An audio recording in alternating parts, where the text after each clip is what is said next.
Hello, hello! Awesome Soul here, and yesterday was a very, very good day for Robocraft. Not only did we get a pretty nice update, but we also got a lot of very, very good news in the form of a couple tweets by Mark, the lead designer on the team. On top of that, I also have a bit of a giveaway to do, but stick around till the end of the video if you want to figure out how to enter it, and what exactly this contest will be giving out. Of course, the title of the video probably gives one of those away, but before I get ahead of myself, I'm sure a decent chunk of you want to know my opinions on the update, because I have said in the past that I wasn't too thrilled about the removal of the whole electronic warfare bundle that they had in there. However, actually playing the update, my initial feelings are actually fairly positive. I still need to play a little bit more,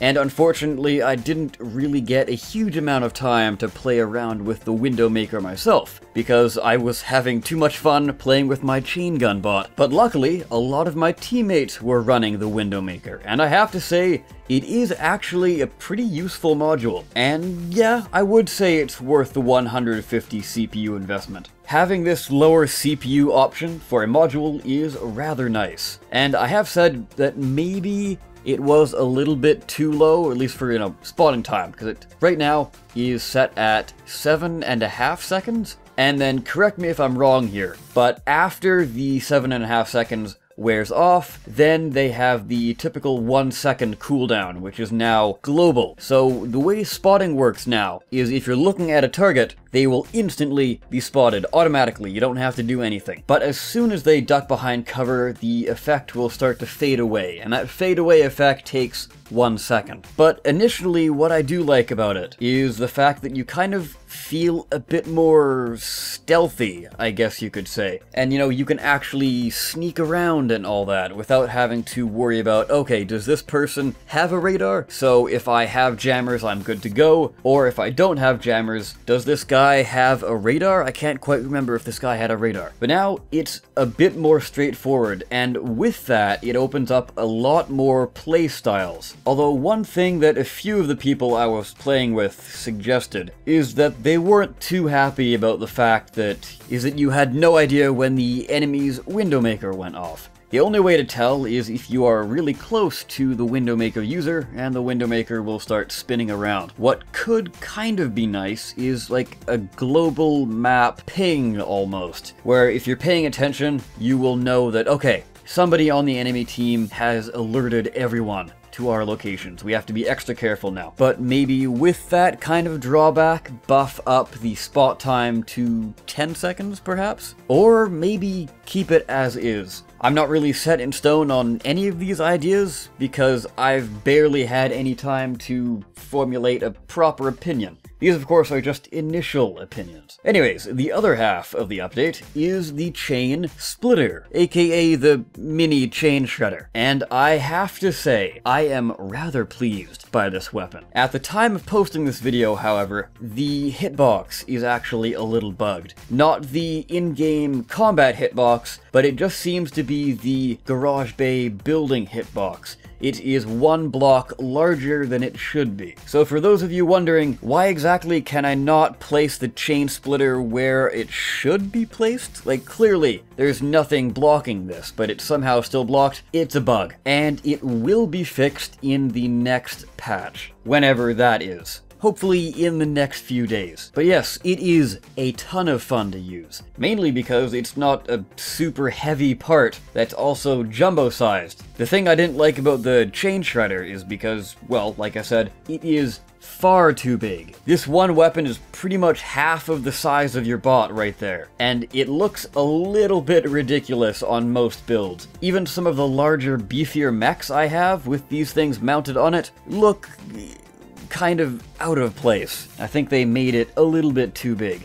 This one, however, the Chain Splitter, is just right. and it's a very nice option for those who want to keep their bot in a bit of a lower CPU bracket, which, if you're playing around with a chain shredder type weapon, is pretty important, just due to the way they interact with power, because when you're spinning up, they take up a lot of power, but when you're firing, they take sort of minimal to average power usage. So you want to have a good chunk of power to get that initial spin up going. Now obviously there are still pros and cons to using the chain splitter and the chain shredder, but it looks to me like the chain splitter might actually be a little bit better than the chain shredder. But of course, these are just day one feelings. I might change my opinion later on. Now, with my thoughts on the update out of the way, we can jump into the very juicy news that we've gotten. So, I will start at the beginning of this line of tweets, and that will bring us to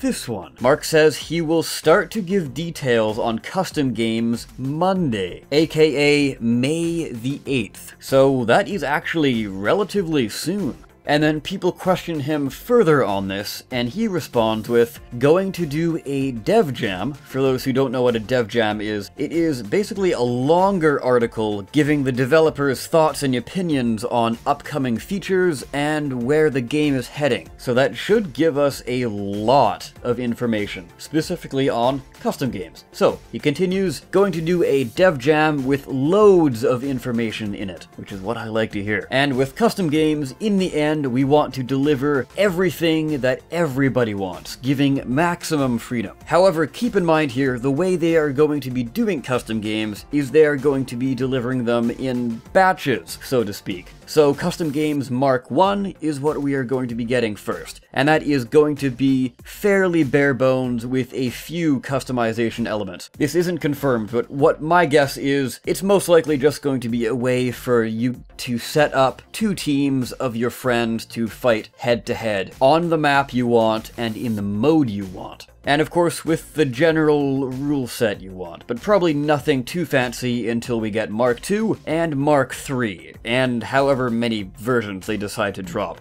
But the tweet that you have been waiting for, very patiently, is this one. Custom games will feature. Let me say that again. Custom games will. This is confirmed, people. Custom games will feature Megabots in the near future. Not at first, but only due to dev time. And of course that means that they have a lot of things on their plate and they can't focus on everything all at once. Our aim is to get maximum freedom as quickly as possible. So that is very good news for a lot of people who've been wanting Megabots to come back. Although there's something in the back of my head saying that this isn't 100% confirmed, even though they say it will feature Megabots. But maybe I'm completely wrong, and it is 100% confirmed here. I just personally want to be cautious and not get my hopes too high, because they have gone back and forth on the Megabots, on whether or not they want it, yes or no.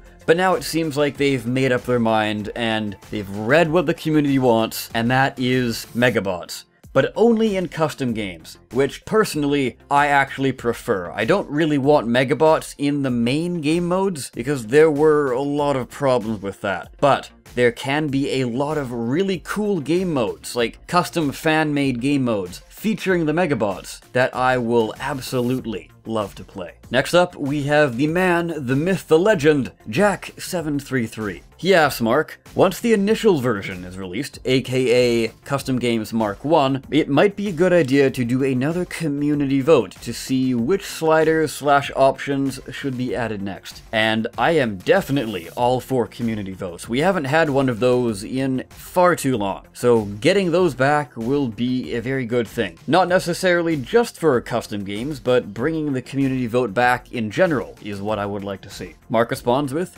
yes, in fact, any feedback on this will be valuable. It's one place where we can add a ton of freedom without too much risk. Of course, that place is custom games. So this really hammers home the fact that they want to add as many options as they can to custom games. Now here's something for you Artbot builders out there. As I'm sure you are aware, the radar systems have been removed. completely from the game. So, Mark says, sad to see radars go. That is the last piece of artwork that I personally made myself, and now it's gone from the game. Although Fat Digester, aka Rick, the art director, is happy for that reason. Although I have to say, the radar itself, it never actually looked like an eyesore to me. I actually quite liked the look of it. But anyways, Brutal Bick chimes in. Why not have it as a cosmetic for one CPU? A lot of art bots use these to make things like ships and other cool designs. Like, I have seen people use the jammers, for example, as eyeballs. Mark responds with, we do not want to have cosmetics that look like they could be functional parts, as it might be a little bit confusing. And yeah, I can see what he's getting at, although it is a little sad. However, we could add cosmetics that provide the same profile, but are clearly a cosmetic instead, and I would be all for this. So cosmetic half-dome type things, or maybe some like wires coming out of your bot in place of the radar, or maybe just a stationary radar that doesn't spin around anymore. Now, I could be here forever listing off all of the cosmetics that I want in the game, and I really want a lot of cosmetics in the game, but maybe I'll save that for another video. And last but not least, I figured I'd throw this one in here. Ubertwink asks, do not forget friendly fire, including self-fire, and Mark actually responds with, friendly fire, good shout. Which, what I assume is, yes, we will add a friendly fire option at some point. At least for custom games. Of course, this is still on the topic of custom games. And that will make for some very hectic games, but it will be pretty fun, hopefully. Or it could just be one massive trolley mess. But then again, that kind of is the point of custom games, now isn't it? And that will do it for this video. That is all of the news that is out there. Now, of course, you were nice and patient and you made it to the very end of the video. Now, I can do the contest/giveaway. Left of Never, the community director of Robocraft, has been gracious to gift out a few codes to various YouTubers and Twitch streamers, and of course I was one of the lucky few. So, I have a brand new shiny code to give out to one lucky viewer. All you have to do is just simply comment on the video, and I will go through them with a handy dandy random number generator, and I will pull out a comment. This, of course, is an actual comment, not a reply to an existing comment. So make sure you make your own original comment somewhere, preferably on what you think of the update or what you think of the news in this video. But yes, what exactly does this code give you? Well, it gives you, drum roll please, 2 WindowMaker modules and 2 Chain Splitter weapons. So, very fancy stuff here. And I might actually be able to get my hands on some premium codes as well. The one-day premium codes that they have done in the past. No promises there, but if I do, then of course I will have runner-ups which will get these codes. And of course the winner will also get one of these codes as well. But anyways, I thank you all so very much for watching. I of course have been the Awesome Soul, and I will be seeing you next time. Take care.